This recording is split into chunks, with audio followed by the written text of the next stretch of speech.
If you did that, your vertical jump, and you did that over years, your vertical jump would be fucking crazy.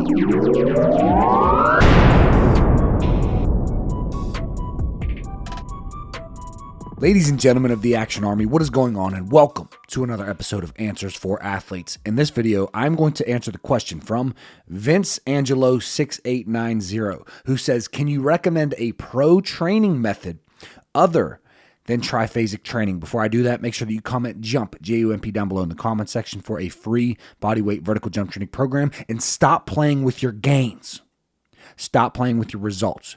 Get my programs or get my coaching and take yourself to the next level. So, Vince Angelo, can you recommend a pro training method other than triphasic training? I would not say that triphasic training is a pro training method. Nothing is really a pro training method. So I'm just going to give you, I don't really know how to answer this question other than giving you a few other alternative training methods that you could try.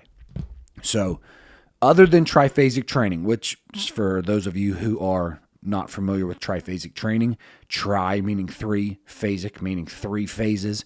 Triphasic training is just you spend a certain amount of time, normally 3 to 6 weeks, in an eccentric focused phase, then the next 3 to 6 weeks in an isometric focused phase, and then the next 3 to 6 weeks in a concentric focused phase. I use triphasic training in my Beyond the Rim 2 vertical jump program and in my Upper Body Athlete 2 upper body program.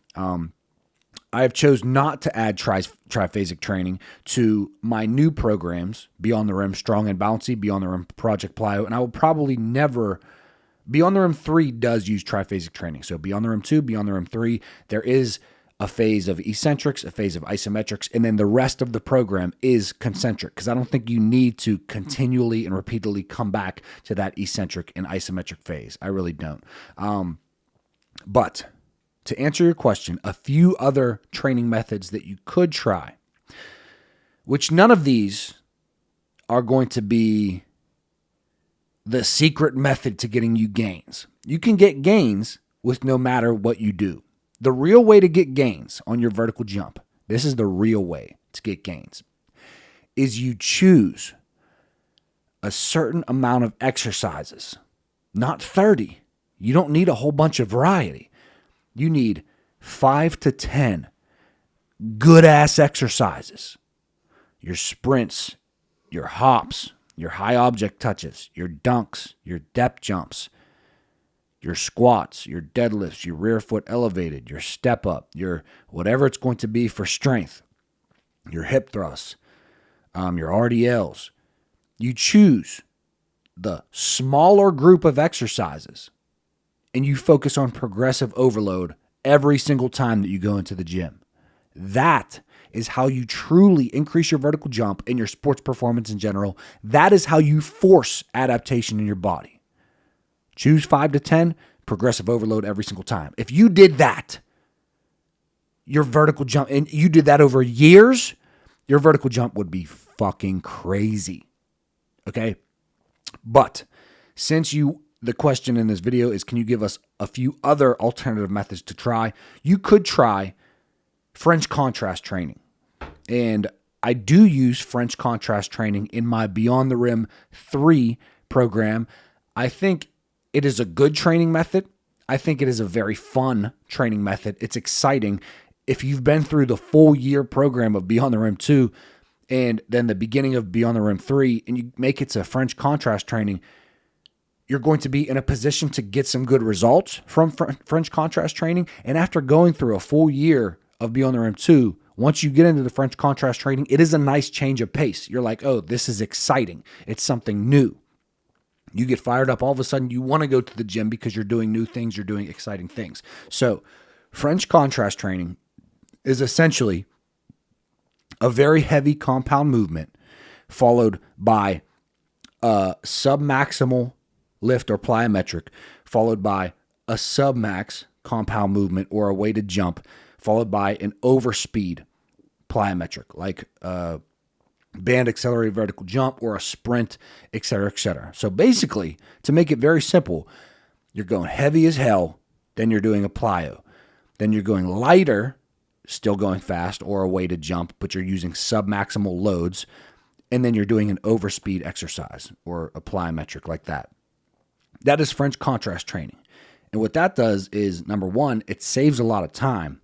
And then number two, it does end up stimulating your body in a way that your body probably hasn't seen before, which does bring some good results if you do it correctly. And it's fun. So that is what you could do, French contrast training. And on my main channel, I have a full video on how to use French contrast training. I think I have a full video on triphasic training.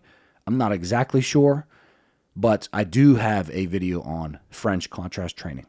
Another thing that you could do, which I recommend every athlete to do, I recommend everyone do this. This is a great way to bring results, is contrast training.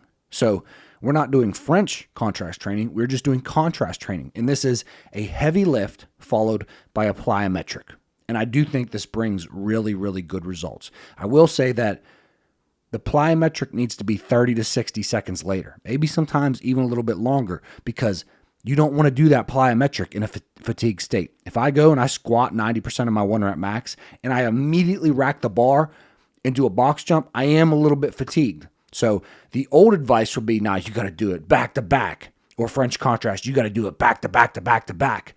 I have found better results in my athletes and in myself from taking 30 to 60 seconds of rest in between, so that when you do that plyometric exercise or that submaximal lift in the French contrast, you are giving max intent to that plyometric.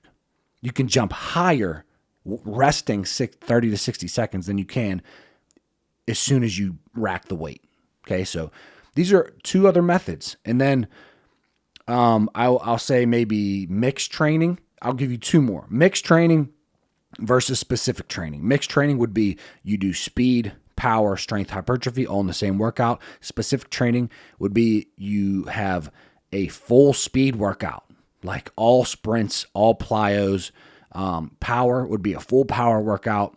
And then strength would be a full strength workout. And then hypertrophy, we don't necessarily need to do that. We ain't bodybuilders. Who, you want to be Arnold? All right, so I gave you French contrast, I gave you contrast, I gave you mixed training, and I gave you specific training. Choose one of these.